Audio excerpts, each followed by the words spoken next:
Meu marido disse: eu estou apaixonado pela sua irmã. Estamos juntos há 1 ano. Eu assenti em silêncio. Peguei o telefone dele e mandei uma mensagem de 4 palavras para ela. 1 hora depois, ela estava na porta da nossa casa em lágrimas. Bom dia, queridos ouvintes. É a Diana novamente. Fico feliz que vocês estejam aqui comigo. Por favor, inscrevam-se no meu canal e deem like neste vídeo. E também me contem nos comentários de qual cidade vocês estão ouvindo. Assim eu posso ver até onde minha história viajou. Meu nome é Helena Voss, e por 11 anos eu acreditei que tinha o tipo de casamento que outras mulheres silenciosamente invejavam. Morávamos em uma casa colonial amarela clara na Rua das Orquídeas, em um bairro tranquilo de Curitiba, Paraná. O tipo de rua onde os vizinhos ainda acenam das garagens e as árvores ipês são velhas o suficiente para terem testemunhado décadas da felicidade comum de outras pessoas. Victor e eu nos conhecemos no final dos nossos 20 anos, em um churrasco no quintal de um amigo em comum. Ele me entregou um prato de papel e disse: "Você parece alguém que aprecia um bom vinagrete." E eu ri tanto que quase derrubei minha bebida. Ficamos noivos 14 meses depois. Casamos aos 31 anos em uma pequena cerimônia em uma vinícola fora de Gramado, com minha irmã Vivian ao meu lado, em um vestido de dama de honra rosa antigo, segurando meu buquê enquanto gramava o véu. Vivian, minha irmã mais nova por 3 anos. Aquela com quem eu dividia o quarto. Aquela que eu ligava primeiro quando nosso pai ficou doente. Quando eu sofri um aborto espontâneo de 10 semanas. Quando consegui a promoção pela qual trabalhei 4 anos. Ela era a pessoa em quem eu mais confiava depois do próprio Victor. Durante os primeiros 9 anos, a vida era plena e imperfeita de todas as formas certas. Victor trabalhava com imóveis comerciais. Eu gerenciava comunicação para uma organização sem fins lucrativos de saúde regional. Discutíamos sobre dinheiro ocasionalmente, sobre de quem era a vez de chamar o encanador, sobre se devíamos adotar um cachorro, coisas normais, chatas, lindas, coisas normais. Não tínhamos filhos, uma escolha que levou anos para chegarmos juntos. E assim nossa vida tinha um tipo particular de liberdade que preenchíamos com viagens de fim de semana, jantares e a reforma lenta da casa colonial que compramos 3 anos após o casamento. O primeiro sinal veio tão silenciosamente que quase não percebi. Foi uma terça-feira em outubro, 14 meses antes de tudo desmoronar. Voltei do trabalho mais cedo com dor de cabeça e encontrei Victor na varanda dos fundos com o telefone pressionado na orelha. No momento em que ele me viu através da porta de vidro, algo mudou em seu rosto. Uma microexpressão que desapareceu em meio segundo. Ele encerrou a ligação rapidamente. "Trabalho", disse ele, e me beijou na bochecha. Tomei 2 comprimidos e fui me deitar. Não pensei nisso novamente por semanas. Mas o corpo guarda seu próprio registro, não é? Nos meses seguintes, pequenas coisas erradas se acumularam como poeira nos cantos de um quarto, invisíveis até a luz bater nelas do jeito certo. Victor começou a ir para a academia nas manhãs de sábado. Tudo bem. Ele sempre foi atlético, mas depois começou a tomar banho lá em vez de em casa. Começou a deixar o telefone virado para baixo no balcão da cozinha. Ele ria diferente quando estava em certas ligações, mais leve, quase nervoso, e as atendia na garagem. Vivian, por outro lado, ficou mais difícil de contatar. Ela cancelou nosso jantar fixo de domingo 3 vezes seguidas. Quando eu a via, ela estava distraída, checava o telefone o tempo todo, e uma vez que mencionei o nome de Victor casualmente, um rubor subiu pela garganta dela antes que ela se controlasse e olhasse para o outro lado. Eu notei, guardei aquilo. Disse a mim mesma que estava paranoica. Não estava. Foi uma sexta-feira à noite no final de novembro. Victor e eu estávamos jantando. Frango à parmigiana, uma receita que eu fazia desde que estávamos namorando. Quando ele pousou o garfo com cuidado, do jeito que alguém faz quando ensaiou o que vem a seguir, ele cruzou as mãos sobre a mesa. Olhou para mim com uma expressão que eu não reconhecia no rosto do homem com quem me casei. Não culpa, não vergonha, algo pior. A calma plana de uma decisão já tomada. "Helena", ele disse, "preciso te contar uma coisa, e preciso que você realmente me ouça." A sala encolheu. "Eu estou apaixonado pela Vivian." Sua voz era firme, quase gentil, que foi a parte mais cruel. "Estamos juntos há 1 ano. Desculpe, eu não planejei, mas não consigo mais mentir para você." Eu não gritei, não chorei, não joguei o prato. Fiquei muito quieta e assenti uma vez. E em algum lugar entre aquele aceno e o que quer que viesse a seguir, algo dentro de mim ficou muito quieto e muito frio, do jeito que uma casa fica silenciosa logo antes da energia cair. Olhei para ele por um longo momento. Então estendi a mão sobre a mesa e peguei o telefone dele. Ele não me impediu. Acho que esperava lágrimas. Acho que esperava que eu me despedaçasse, porque é isso que as pessoas esperam da mulher que acaba de ser informada que as duas pessoas mais próximas a ela passaram um ano construindo uma vida nas margens da dela. Abri as mensagens dele. Encontrei a conversa com Vivian. 11 meses de textos. Não li. Não precisava. Digitei 4 palavras e enviei antes que ele pudesse estender a mão para me impedir. Venha aqui agora. Então coloquei o telefone virado para baixo na mesa. Empurrei a cadeira para trás e caminhei até a janela da cozinha. Lá fora, o ipê no gramado da frente estava escuro e imóvel contra o céu de novembro. Eu tinha exatamente 1 hora antes da minha irmã chegar. Usei cada minuto disso. Fiquei naquela janela e me permiti sentir tudo, pelo tempo exato que eu podia pagar. A tristeza veio primeiro. Não do tipo barulhento e cinematográfico, mas o tipo quieto que fica atrás do externo como uma pedra e torna difícil respirar fundo. 11 anos. 11 anos de listas de compras e discussões sobre o ar-condicionado e ficar deitada no escuro, falando sobre nada até dormirmos. 11 anos acreditando que conhecia o homem no quarto ao lado. A constatação não chegou como um único golpe. Veio em camadas, cada uma puxando para revelar outra, e cada camada tinha o rosto de Vivian.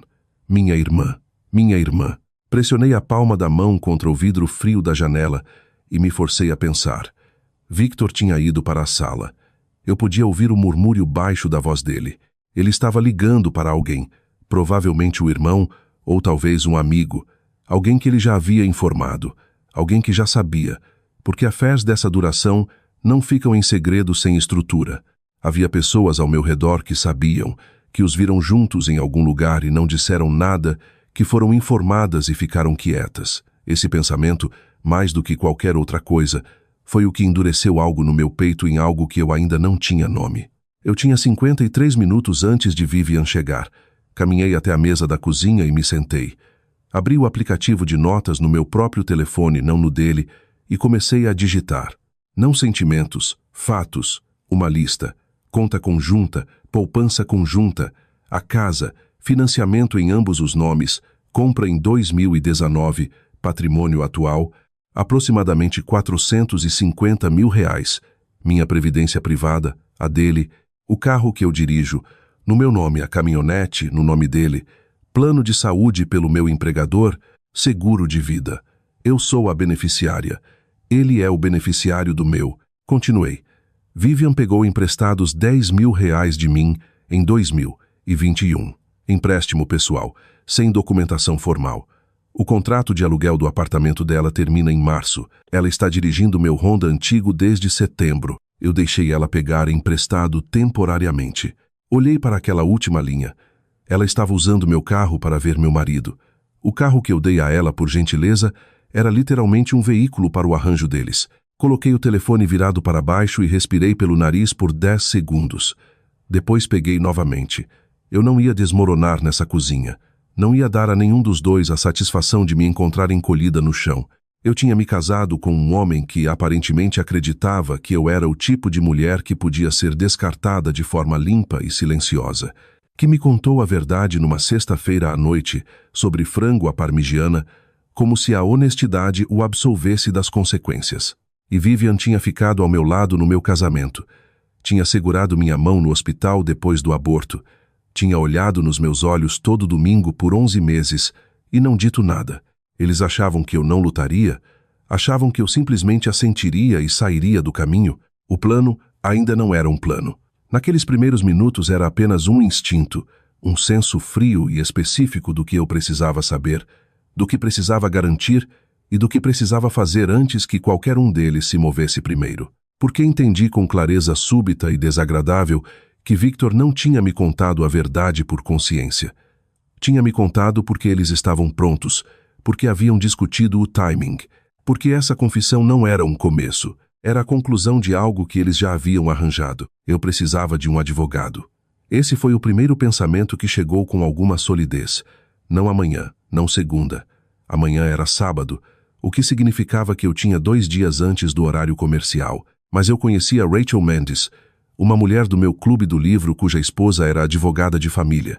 Eu tinha o número dela no telefone. Não ligaria naquela noite, mas mandaria uma mensagem e pediria com o máximo de cuidado possível uma indicação. Também precisava entender o dinheiro. Abri o aplicativo do banco. Conta conjunta, R, 35.500. Poupança conjunta, R, 77.500. Não movi nada. Ainda não. Mover dinheiro sem orientação legal poderia ser usado contra mim. Mas olhei, memorizei e notei 3 saques em dinheiro nos últimos 2 meses. Cada um exatamente R, 1.250. Cada um em uma manhã de sábado quando Victor estava na academia. A campainha tocou. Ouvi os passos de Victor no corredor. Ele ia atender. Levantei da mesa da cozinha, alisei a frente do meu suéter e caminhei até a porta da frente antes que ele pudesse chegar. Vivian estava na varanda com o casaco, os olhos já vermelhos, a respiração formando nuvens no ar frio.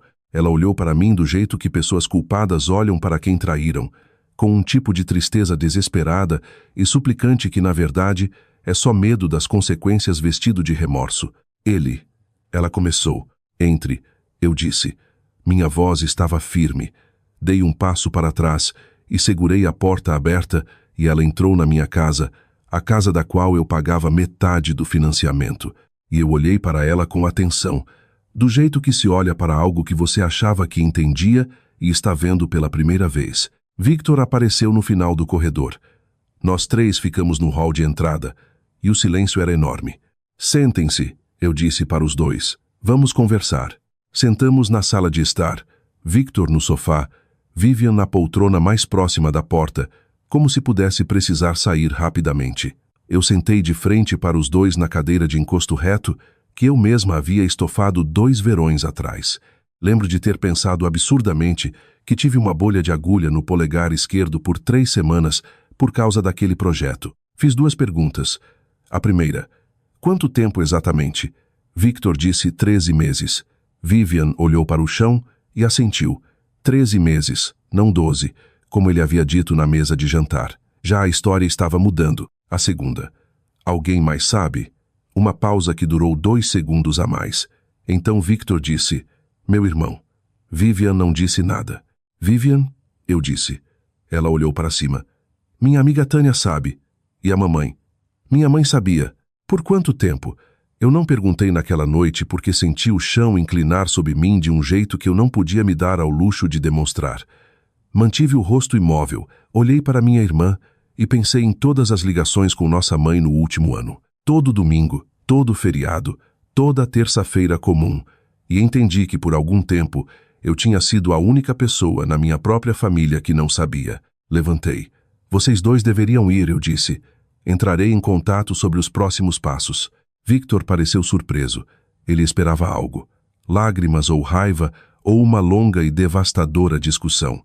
O que ele teve fui eu caminhando até a porta da frente e abrindo. Vivian tentou me abraçar ao sair. Eu dei um passo para trás. Não dramaticamente, apenas um pequeno passo claro. A porta fechou. Eu tranquei. Depois subi, sentei na beira da cama e me permiti chorar por exatamente 20 minutos. Coloquei um cronômetro.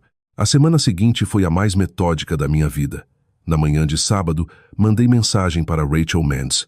Oi, espero que você esteja bem. A esposa de vocês poderia recomendar uma boa advogada de família, perguntando por uma amiga. Rachel respondeu em 1 hora com um nome. Patrícia Riley. 44 anos em direito de família no centro de Curitiba. Na segunda, liguei para o escritório de Patrícia e marquei uma consulta para a quarta. Não disse nada a Victor. Ele estava em casa aquele fim de semana se movendo pela casa com a energia cuidadosa e contida de um homem que esperava uma explosão e estava esperando por ela. Eu fiz café, fui ao supermercado. Repote a planta no parapeito da janela da cozinha que estava morrendo há meses por excesso de água. Fui civil e quieta e observei ele tentar me ler e falhar. A consulta com Patrícia Riley durou 50 minutos e mudou a arquitetura de tudo. Ela era uma mulher compacta no início dos 60 anos, com cabelo grisalho e óculos de leitura pendurados em uma corrente. Ouviu toda a situação sem interromper. Depois colocou a caneta no bloco e me disse em linguagem clara exatamente o que eu tinha direito segundo a lei brasileira, como seria o processo e, o mais crítico, o que eu devia e não devia fazer antes de entrar com a ação. Não mova dinheiro, ela disse. Não saia da casa conjugal. Documente tudo, registros financeiros, registros de comunicação, qualquer evidência relevante. O Brasil é um país de comunhão parcial de bens. A conduta do cônjuge pode ser considerada, mas a documentação importa. Eu dirigi para casa com as 2 mãos no volante e a mente perfeitamente, assustadoramente clara. A evidência chegou numa quinta-feira, 3 semanas após a confissão de Victor, e chegou não por astúcia ou vigilância. Chegou porque Vivian, que sempre foi descuidada com o telefone, deixou-se logada no Gmail no laptop que eu havia emprestado a ela 8 meses antes e nunca pedi de volta. Eu não estava procurando. Peguei o laptop emprestado para checar um documento de trabalho enquanto o meu atualizava. Abri o navegador. A caixa de entrada dela estava lá. Não li tudo. Não sou esse tipo de pessoa. Ou melhor, estava me esforçando muito para não me tornar uma versão de mim mesma que eu não reconheceria. Mas vi o suficiente. Uma conversa entre Vivian e sua amiga Tânia, datada de 8 meses atrás, com o assunto. Combinado. Ele vai contar para Helena até o Natal. Aí poderemos ficar juntos de verdade. Natal de 8 meses atrás. Eles haviam definido um cronograma. Haviam negociado minha remoção da minha própria vida como um evento no calendário. Tirei 3 fotos da tela com meu telefone. Depois fechei o navegador, terminei o que tinha ido fazer no laptop e o coloquei de volta onde encontrei. Mandei mensagem para Patrícia Riley naquela noite. Tenho algo que você deveria ver. Ela respondeu na manhã seguinte. Venha na sexta, traga as fotos. Enquanto isso, Victor tinha começado a me observar diferente. Notei no jantar um tipo particular de atenção, cuidadosa e ligeiramente cautelosa, como se estivesse recalibrando. E Vivian ligou 2 vezes aquela semana, o que era incomum.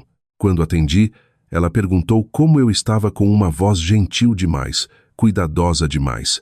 A voz de alguém que estava checando, não se importando. Eles estavam começando a suspeitar que meu silêncio não era rendição. Estavam certos.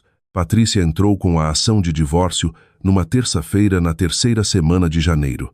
Eu estava na minha mesa no trabalho quando aconteceu. Patrícia havia ligado na noite anterior para confirmar que tudo estava em ordem, e eu havia passado a noite revisando os documentos na mesa da cozinha com uma xícara de chá que esfriou. Assinei onde ela mandou assinar. Datei o que precisava datar. Quando pus a caneta na mesa, não senti triunfo, não alívio, mas uma estranha firmeza, a sensação de uma roda girando que agora não pode mais ser parada. O oficial de justiça alcançou Victor no escritório dele às 11h15. A paralegal de Patrícia confirmou por mensagem. Ao meio-dia, meu telefone tocava. Deixei o primeiro toque ir para a caixa postal. A voz de Victor estava controlada, mas tensa. Helena, me ligue de volta. Precisamos conversar sobre isso. Ouvi uma vez e deletei. Eu ainda estava na mesa quando a segunda ligação veio da minha mãe. Atendi essa. Helena, o que você fez? A voz dela estava apertada, entre preocupação e algo que soava como acusação. Victor me ligou. Ele está falando de advogados e papéis. E por que você não falou comigo primeiro? Somos família. Isso é um assunto de família. Sim, eu disse. Desculpe, mãe. Não posso falar agora. Ligo para você no fim de semana. E encerrei a ligação com a cortesia de alguém que passou do ponto em que precisa da permissão de alguém. Vivian foi citada 3 dias depois. Patrícia havia entrado com a ação de alienação de afeto como ação civil separada, nomeando minha irmã como ré. Vivian, àquela altura, havia se mudado completamente para o círculo de Victor. Estava passando as noites em um apartamento no centro que ele havia alugado silenciosamente em dezembro, o que a pesquisa preliminar de Patrícia havia localizado através de registros de locação. Eu descobriria mais tarde que Victor havia coassinado aquele contrato em dezembro enquanto ainda éramos casados, enquanto ainda dormíamos na mesma casa. Na tarde em que Vivian recebeu a citação civil, Ela me ligou 14 vezes em 2 horas. Não atendi. Naquela noite, ela apareceu na minha porta. Não parecia alguém vindo pedir desculpas. Parecia alguém que havia sido informada do que estava em jogo e tinha vindo gerenciar. Seu maxilar estava tenso. Seus olhos estavam secos. Ficou na luz da varanda com as mãos nos bolsos do casaco e disse: Helena, você não pode fazer isso. Essa ação é insana. Você sabe o que isso pode fazer financeiramente comigo? Eu sou sua irmã. Eu sei exatamente o que pode fazer, eu disse. Fiquei na porta e não a convidei para entrar. Victor disse: Você está tentando nos destruir. A voz dela rachou brevemente e depois endureceu. Você quer destruir a família toda? Mamãe está devastada. Todo mundo está tomando lados. E isso vai. Eu mantive a voz firme. Você teve um affair de 13 meses com meu marido na minha casa, usando meu carro, enquanto nossa mãe sabia e não me disse nada. O que exatamente você quer que eu faça? Ela me encarou. Eu queria que você agisse como adulta. Ela disse finalmente. Queria que você aceitasse que os sentimentos das pessoas mudam e que boa noite. Eu disse e fechei a porta. 2 dias depois, Victor veio. Não veio na porta da frente.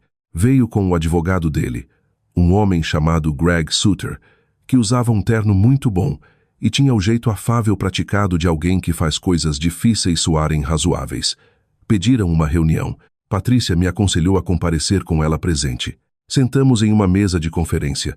Victor parecia mais magro, cansado. Sutter começou sugerindo que a ação de alienação de afeto era desnecessariamente punitiva e que as partes poderiam considerar uma resolução mais rápida e limpa, um acordo estruturado em torno da divisão equitativa de bens, sem ação civil, sem litígio prolongado.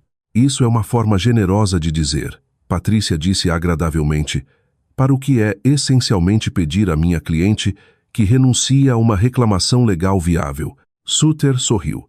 Sra, vós, entendo que as emoções estão altas, mas esse tipo de litígio vira registro público.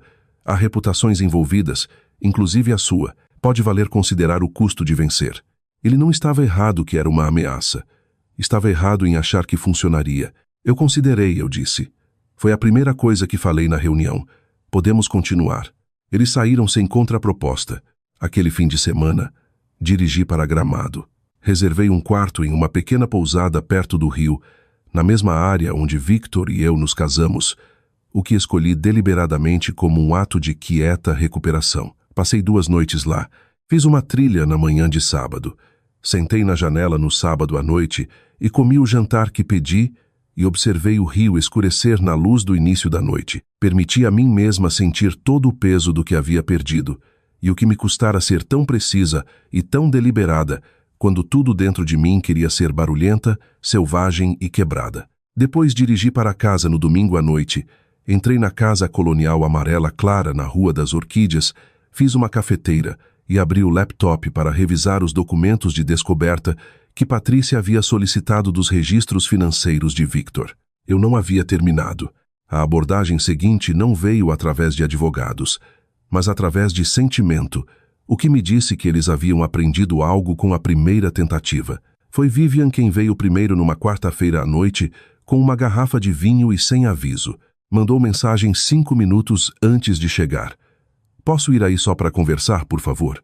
E eu fiquei com a mensagem por um momento antes de responder. 5 minutos. Não porque estava amolecendo, mas porque queria ver o que ela havia sido enviada para fazer. Ela sentou na minha mesa da cozinha, a mesma mesa onde Victor havia confessado, e serviu 2 taças sem perguntar. Eu deixei. Não toquei na minha. Ela chorou. Foi, admito, uma performance convincente. Havia algo real nela. Tristeza genuína, acho, ou pelo menos medo genuíno, mas era choro direcionado, do tipo que visa produzir uma resposta específica. Ela falou da nossa infância, falou de quanto me amava, disse que sabia que o que tinha feito era errado. Não me orgulho disso, Helena, realmente não, e que queria a irmã de volta. Disse que a ação ia se arrastar por meses, talvez anos, e que ia machucar todos nós. Pense na mamãe, ela disse baixinho. Pense no que isso está fazendo com ela. Olhei para minha irmã do outro lado da mesa da cozinha. Mamãe sabia há pelo menos 8 meses, eu disse. Ela escolheu a posição dela. Os olhos de Vivian se encheram novamente. Ela não queria ficar no meio. Ela estava no meio, eu disse. Ela escolheu não me contar. O choro mudou ligeiramente. Algo atrás dele ficou menos suave. Helena, o que você realmente quer? Porque eu não acho que você quer dinheiro. Acho que você quer nos punir, e eu entendo isso. Mas punir a gente não desfaz nada. Só custa para todo mundo. Era objetivamente não um argumento terrível. Se eu fosse um tipo diferente de mulher, ou estivesse em um tipo diferente de dor, poderia ter funcionado. Eu quero o que a lei diz que tenho direito, eu disse. Só isso. Ela deixou o vinho na mesa quando saiu. Na semana seguinte, Victor tentou um ângulo diferente. Mandou mensagem, não ligou, mensagem, que era em si uma forma de gerenciamento de distância, para dizer que sentia muito. Não pelo affair, não exatamente. Sentia que as coisas haviam chegado a esse ponto.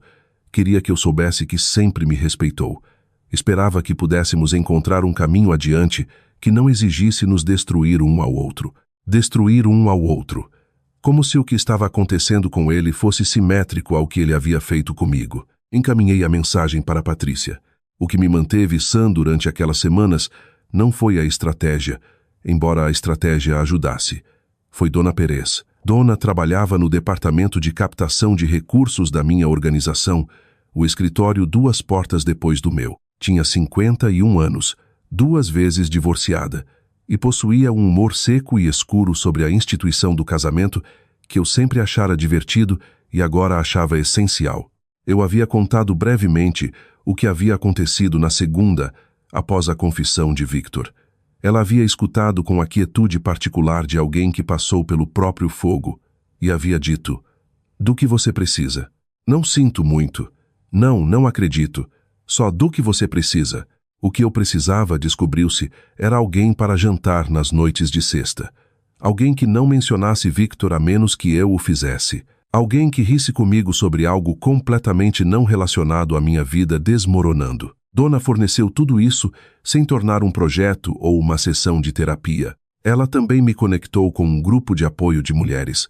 Não exatamente um grupo de divórcio, mas um grupo de mulheres que haviam navegado grandes upheavals na vida e se encontravam quinzenalmente em uma sala comunitária de igreja a cerca de 1 quilômetro da minha casa.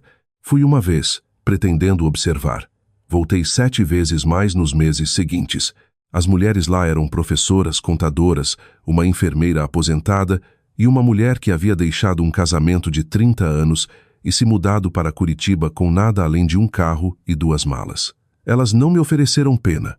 Ofereceram companhia em um tipo específico de dificuldade que eu vinha navegando majoritariamente sozinha. Contei para uma mulher, Marjorie, uma ex-diretora de RH no final dos 50 anos, o que eu estava fazendo, o divórcio, a ação civil, tudo.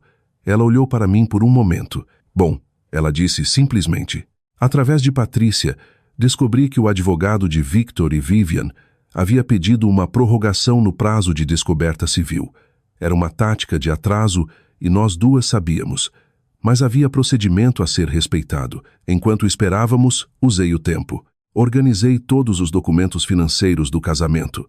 Extratos bancários, declarações de imposto, contas de previdência, o financiamento, as apólices de seguro em uma pasta que mantive no carro. Sentei com a associada de Patrícia numa quinta à tarde e passei por cada ativo. Fui minuciosa. Fui específica.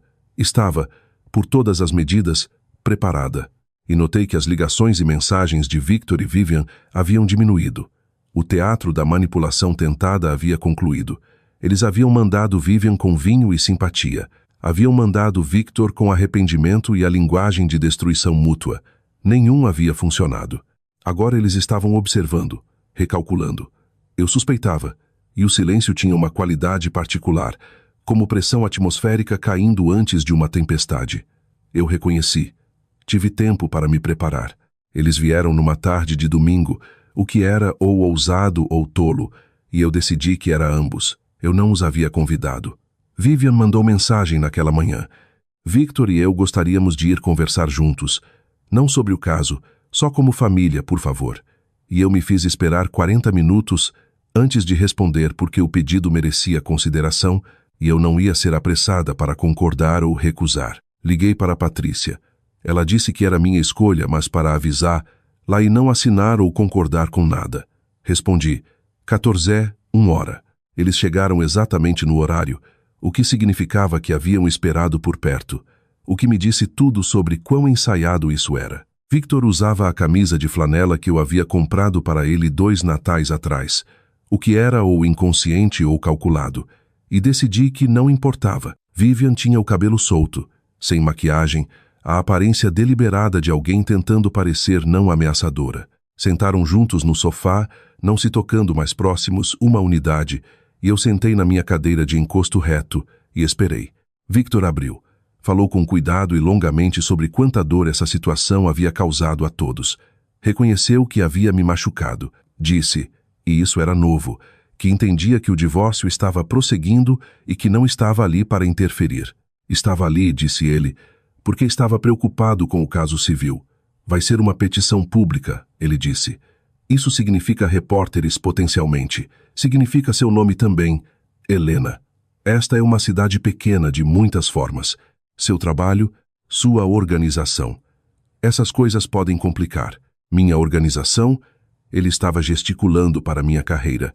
Estou ciente da lei de registro público, eu disse. Vivian se inclinou para a frente. Helena, não estamos tentando te ameaçar. A voz dela era cuidadosa, quente, a temperatura de algo recalibrado muitas vezes antes desse momento. Estamos tentando te proteger também. Ainda nos importamos com você. E achamos, nós dois achamos, que você está fazendo algo que vai te custar mais do que custa a nós, porque nós temos um ao outro. E você vai sair disso sozinha. Lá estava, vestido de preocupação, envolto na linguagem de cuidado. Mas lá estava, você vai ficar sozinha, dito para uma mulher que acabara de descobrir que as 2 pessoas mais próximas a ela haviam passado 13 meses construindo um futuro às custas dela. Isso é um aviso ou um conforto? Perguntei. Vivian piscou. Porque soa, continuei. Como se vocês tivessem vindo aqui me dizer que devo abandonar uma reclamação legal válida porque sentem pena de mim e quero ter certeza de que estou entendendo corretamente. A voz de Victor mudou, não dramaticamente, mas o calor saiu dela. Helena, seja razoável. Isso vai levar anos. Vai custar dezenas de milhares de reais. O resultado não é garantido. Patrícia Riley é boa, mas casos de alienação de afeto são complicados e júris são imprevisíveis. Você pode passar 2 anos nisso e sair sem nada e com uma conta de advogado. Esse é o meu risco para assumir, eu disse. Você está sendo vingativa, Vivian disse. Assim, de repente, a máscara de gentileza escorregou rápido e a palavra saiu afiada e real. Ela se controlou, mas tarde demais. Você está sendo vingativa, repetiu mais baixo. E eu entendo por quê, mas não vai te fazer se sentir melhor. Você não está em posição, eu disse cuidadosamente, de me dizer o que vai me fazer sentir melhor. Victor se levantou. Moveu-se para a janela, a postura de quem gerencia frustração que não quer visível. Se você prosseguir com isso, ele disse com as costas parcialmente viradas para mim, Suter vai recomendar que contraprocessemos por assédio. Ele acha que há um caso em torno do laptop. Como você acessou aqueles e-mails? Mantive o rosto completamente imóvel. Abri um navegador que já estava logado, eu disse, em um laptop que eu possuo e emprestei para Vivian. A comunicação estava visível na tela. Vai ser a palavra deles contra a sua sobre como você acessou, ele disse. Que seja, eu disse. Ele se virou. Por um momento nos olhamos, meu marido de 11 anos e o estranho que havia colocado o rosto dele, e senti muito brevemente a tristeza disso. Não por ele exatamente, mas pela versão do casamento em que eu havia acreditado, pela Helena que havia comido frango à parmigiana naquela mesa, e não sabia, não deixei transparecer. Vivian se levantou, pegou o casaco. Você está cometendo um erro, ela disse. Provavelmente eu disse, mas é meu para cometer. Eles saíram. Victor não olhou para trás. Vivian olhou para mim da porta, um último olhar avaliador, e então a porta fechou e a casa ficou silenciosa novamente. Fiquei no centro da minha sala de estar e me permiti sentir por alguns momentos o que havia segurado durante aquela hora. Havia medo nisso, não deles exatamente, mas do que eles haviam descrito. O comprimento do processo, a incerteza, o custo, A possibilidade de emergir do outro lado diminuída e sozinha, e ter sacrificado anos da minha vida por um veredito que talvez não viesse.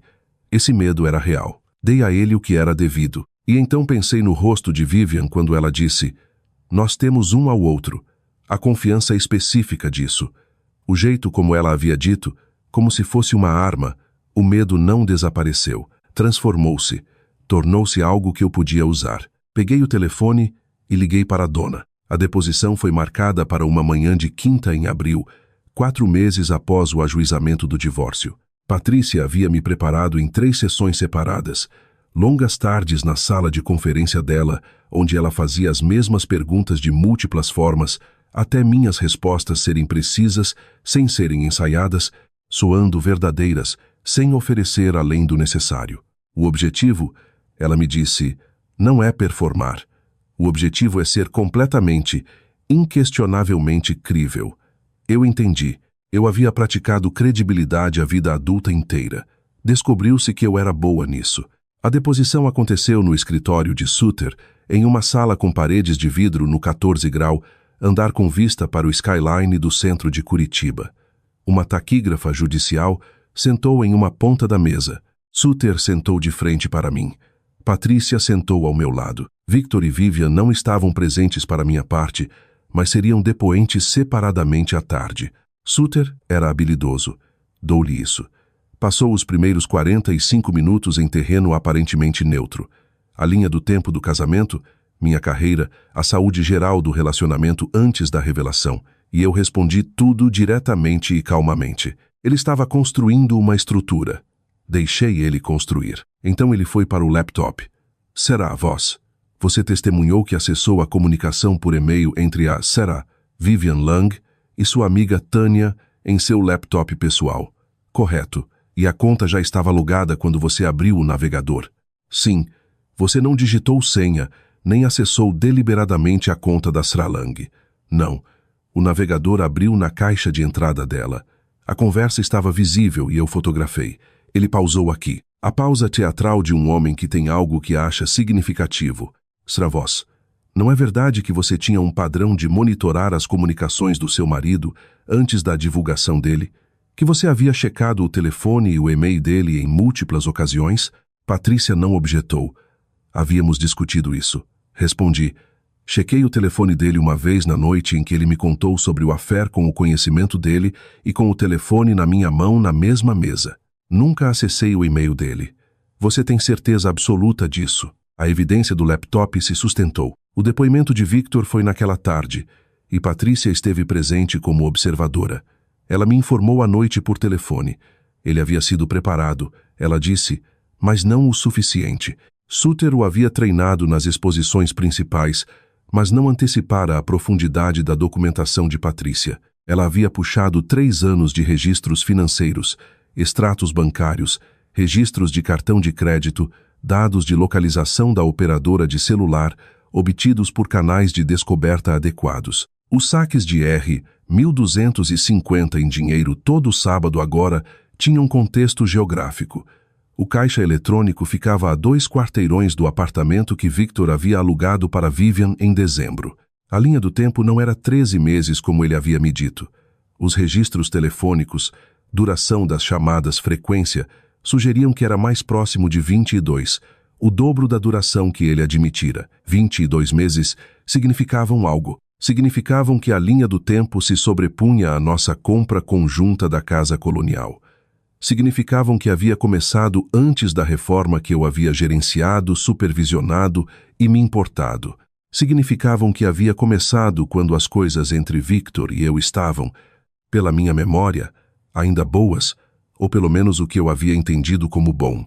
Quando Patrícia me contou isso, eu estava sentada no carro no estacionamento do supermercado porque havia parado após ela ligar.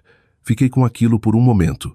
22 meses. Ele mentiu no depoimento, eu disse. Ele deu uma resposta inconsistente com o registro documental. Patrícia disse, com a precisão cuidadosa de alguém que fazia isso há 40 anos. Isso agora faz parte do registro. A audiência de divórcio veio 6 semanas depois. Usei um blazer cinza escuro e sentei ao lado de Patrícia na mesa da autora. Victor sentou do outro lado da sala com Suter, mais magro do que em janeiro, com uma qualidade particular de um homem que passou meses esperando algo terminar. Vivian não esteve presente para o procedimento de divórcio.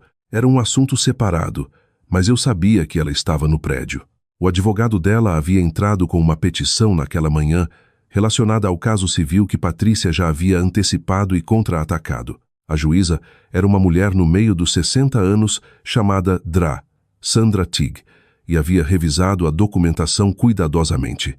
Era rápida, justa e completamente desinteressada no teatro da situação. A audiência de partilha durou 90 minutos. Patrícia apresentou os registros financeiros, a discrepância na linha do tempo, a evidência do contrato de locação coassinado durante o casamento ativo, as avaliações de ativos.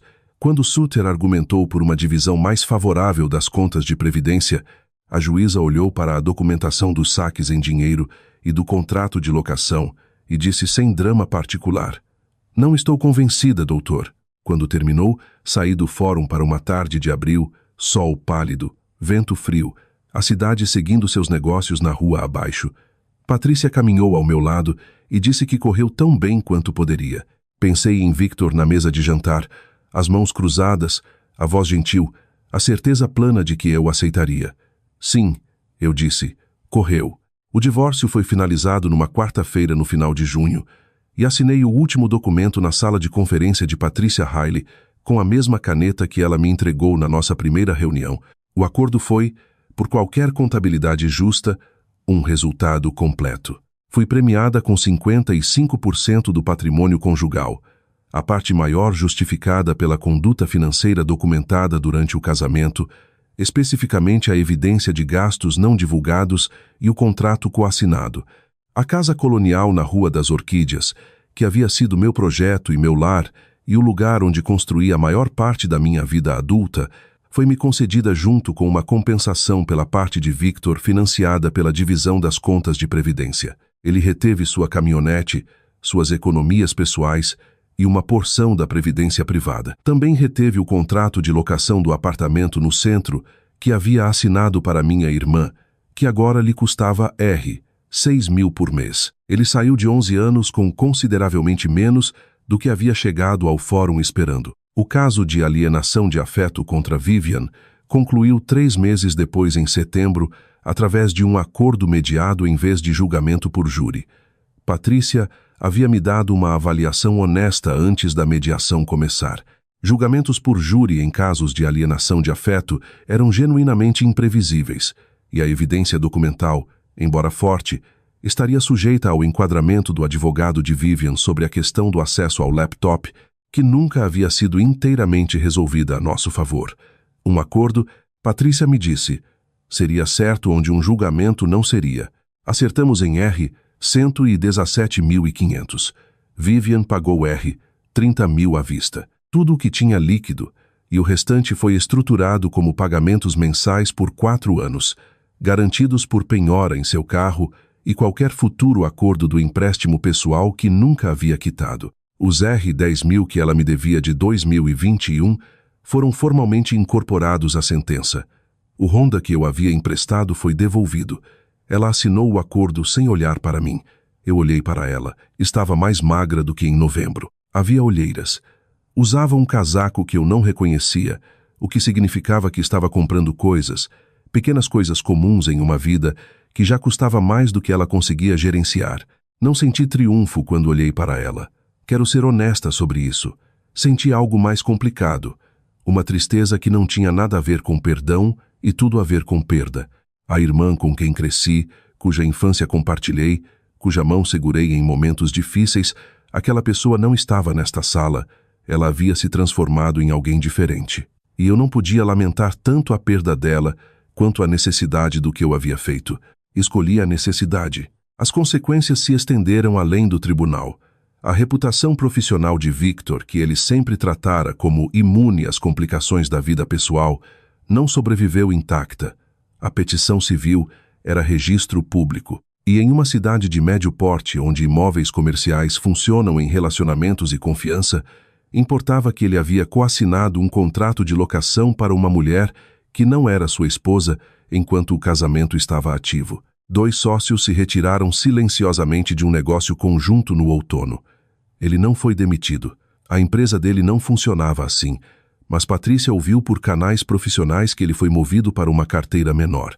Minha mãe me ligou em agosto, 8 semanas após o divórcio ser finalizado. Queria almoçar. Concordei em encontrá-la em um restaurante no centro.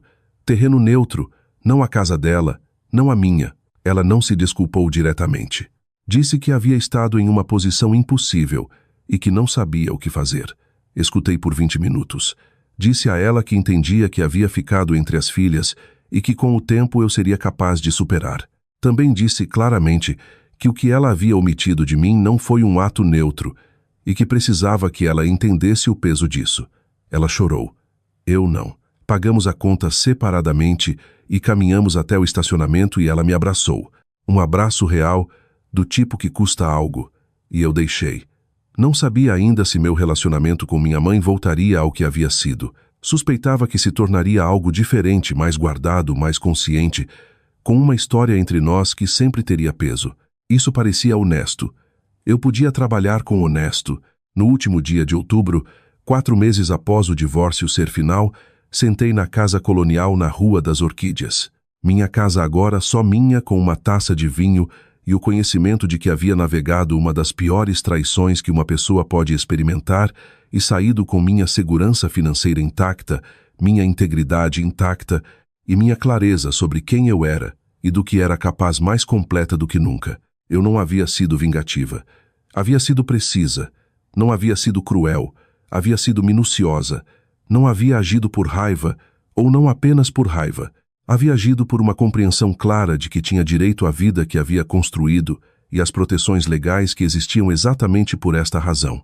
O ipê no gramado da frente havia perdido a maioria das folhas.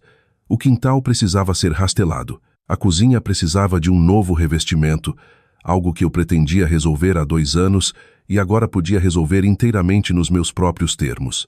Fiz uma lista 1 ano e meio depois que Victor cruzou as mãos na mesa de jantar e rearranjou minha vida. A minha não parecia nada como eu esperava, e tudo descobriu-se, como eu havia silenciosamente querido por muito tempo sem saber. Eu havia repintado a casa colonial na primavera após o divórcio. O exterior amarelo claro, que sempre fora a preferência de Victor, tornou-se um verde sálvia profundo e calmo que escolhi sozinha após 3 fins de semana de amostras de tinta coladas na fachada e consideradas em diferentes luzes. A cozinha ganhou o revestimento. Pequenos azulejos brancos em padrão irregular que eu mesma apliquei ao longo de 2 fins de semana com Dona ao lado. Ambas ouvindo um podcast de True Crime e discutindo a cor da argamassa. O quintal da frente se tornou um projeto próprio. Contratei um paisagista chamado Marcos, que trabalhava em um pequeno estúdio no Batel e que passou 2 tardes caminhando pela propriedade comigo antes de propor um plano que usava plantas nativas e exigia quase nenhuma manutenção. A casa parecia pela primeira vez em anos que pertencia a mim. O trabalho havia se expandido de formas que eu não antecipara.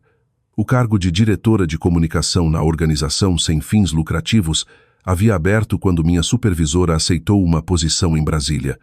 Candidatei-me. Fui oferecida o cargo 6 semanas depois.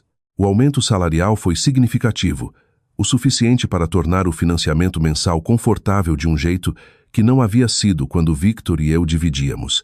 Eu tinha plano de saúde pelo meu empregador e nenhum hábito financeiro de outra pessoa para gerenciar e uma conta de previdência crescendo, sem ser dividida.